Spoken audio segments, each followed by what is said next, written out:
రోజున ఇదే ఉండవల్లికి సంబంధించి పొలాలు ఏదో అక్రమంగా లాక్కుంటున్నారు, లేకపోతే అమరావతి రాజధానికి సంబంధించి మాకు ఇష్టం లేదు, ఏదో రకరకాలుగా నేను జగన్మోహన్ రెడ్డి గారి ప్రెస్ మీట్లో కొంతమంది రైతులు వెళ్ళి మాట్లాడామని చెప్పి అంటున్నారు.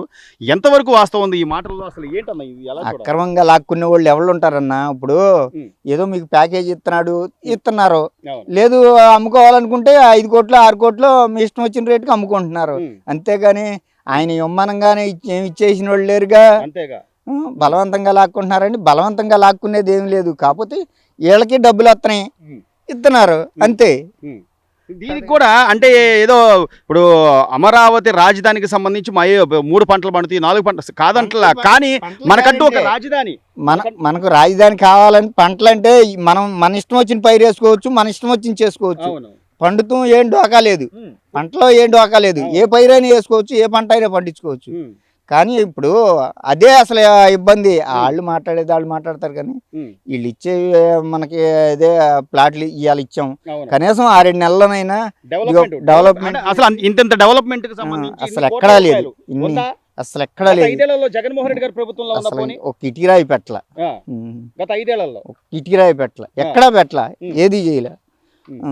ఇప్పుడు అమరావతికి ఏదో సరే మీరు అన్నట్టుగా ఇష్టం ఉన్న వాళ్ళే ముందుకు వచ్చిస్తారు, వాళ్ళని కూడా చెడగొట్టాలి అని చెప్పి ఏదో విధంగా. ఇప్పుడు న్యాయమేనంటావా? చెడగొట్టేవాడు ఎప్పుడైనా ముందే ఉంటాడు, చేసేవాడు కొంచెం వెనకుంటాడు. కానీ కనీసం ఆలోచించాలిగా, నేను ఇక్కడ ఇల్లు కట్టుకున్నా, ఇక్కడే ఉన్నా అని అబద్ధాలు చెప్పి ఓట్లు వేయించుకొని నువ్వు ఏం చేసావు అనేది కూడా చెప్పాలిగా జనాలకి. ఇప్పుడు వాళ్ళకి కూడా తెలుసుగా, మాట్లాడే వాళ్ళకి కూడా తెలుసు. అవును, జగన్ గారి పక్కన కూర్చొని మాట్లాడే వాళ్ళకి కూడా వాళ్ళకి కూడా తెలుసు మనం ఏం చేసాం. ఇదిగా మాట్లాడాలి. నాకు పెన్మాకలో అదే రెడ్డి లత్న ఒక అతను ఉన్నాడు, చంద్రబాబు నాయుడు గారు గవర్నమెంట్ లో 1/2 ఎకరం పొలం కొనుక్కున్నాడు, 1 కోటి రూపాయలు, 1,50,00,000 పెట్టు. తర్వాత మళ్ళీ గవర్నమెంట్ మారితే రేటు ఇంకా బాగా పెరుగుద్దని ఒక 20 లక్షలు 30 లక్షలు అప్పు చేసి కొనుక్కున్నాడు 1/2 ఎకరం. తీరా గవర్నమెంట్ మారిపోయింది, జగన్ గవర్నమెంట్ వచ్చింది.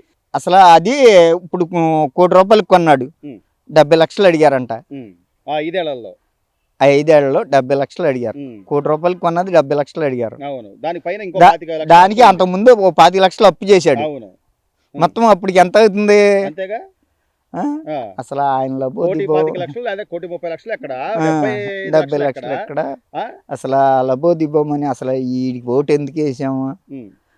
ఇప్పుడు అదే స్థలం ఇప్పుడు కొనాలంటే ఎట్లుందన్న? అదే పెనమాక అదే ఆయన ఆయాల అప్పు అయిపోయాం అని అమ్ముకోకుండా ఉంటే ఇవాళ సగానికి సగం వచ్చింది, డబుల్ అయింది. ఇట్లా డెవలప్మెంట్ అంటే డెవలప్ అవుద్ది, వాళ్ళు దానికి సంబంధించిన గవర్నమెంట్ ప్యాకేజీ ఇస్తుంది, వాళ్ళకి సరైన ఫ్లాట్లు ఇస్తుంది, డెవలప్మెంట్ చేసే ఫ్లాట్లు అంటున్నారు. ఎవరికదే అట్టాగే చెప్తాడన్నా. ఇప్పుడు డెవలప్ చేయలేనోడే చెప్తాడు, చేసేవాడు అసలు చెప్పడు. మళ్ళీ దీనిలో సామాజిక వర్గాలు తీసుకొచ్చి అదేమంటే రెడ్లు లేకపోతే నాయుళ్ళు, ఒక రెడ్లే ఓటెత్తే గెలుతాడు, నాయుళ్ళే ఓటెత్తే గెలుతాడు అనే మాట ఉత్తి మాటే కదా. అందరూ కలిపేస్తేనే. ఇప్పుడు రెడ్లే ఇచ్చారు మేము ఇవ్వలేదు అని అంటే ఇప్పుడు ఇచ్చినోళ్ళు ఉండారు, రెడ్లు ఇచ్చినోళ్ళు లేరా? ఎందుకంటే ఆ ప్యాకేజీకి ఇష్టపడి ఇచ్చినోళ్ళు ఉండారు, నాయుళ్ళు ఇచ్చిన అసలు అన్ని కులాలు ఉంటారు ఎక్కడైనా. చెప్పేవాడు అట్టాగే చెప్తా ఉంటాడు. దీనిలో ఎంతవరకు వాస్తవాలు? నిన్న జగన్మోహన్ రెడ్డి గారు ప్రెస్ మీట్ పెట్టి అసలు ఏంటో మొత్తం అంతా దోచేస్తున్నారు, అసలు అమరావతిలో అవ్వదు, అదేదో మాదిగను చేయాలి, అదేమంటే మచిలీపట్నం విజయవాడ, ఇంకా నమ్ముతారా అన్న జగన్మోహన్ రెడ్డి గారు? నమ్మేవాడు నమ్ముతాడన్నా, నమ్మనోడు అసలు అతన్ని ఇంకా ఫ్యూచర్ లో అసలు ఎవడు నమ్మడు. మీ పేరేంటన్నా? మీరేంటి? సత్యనారాయణ నాయుడు. ఓకే, మీతో పాటు ఇంకా కొంతమంది ఉంటారు కదా మీ స్నేహితులు, లేకపోతే వాళ్ళు ఇట్లా వాళ్ళలో ఎవరి దగ్గర మీరు వ్యతిరేకత చూసారా? అసలు మనం ఇవ్వకూడదు. మనం చూసినంతలో ఎక్కడ వ్యతిరేకత ఉండదు, కాకపోతే మన ఈ రాజధాని ప్రాంతంలో ప్లాట్లు ఎడగొడతలేదు. ఇప్పుడు మా తమ్ముడు వాళ్ళకి ఎర్రబాలంలో వాళ్ళకి పొలాలు ఉన్నాయి. ఇప్పుడు సిమాంట ఫస్ట్ లోనే 2013లోనా చంద్రబాబు నాయుడు 14 ఆ టైం అప్పుడు ఇచ్చారు.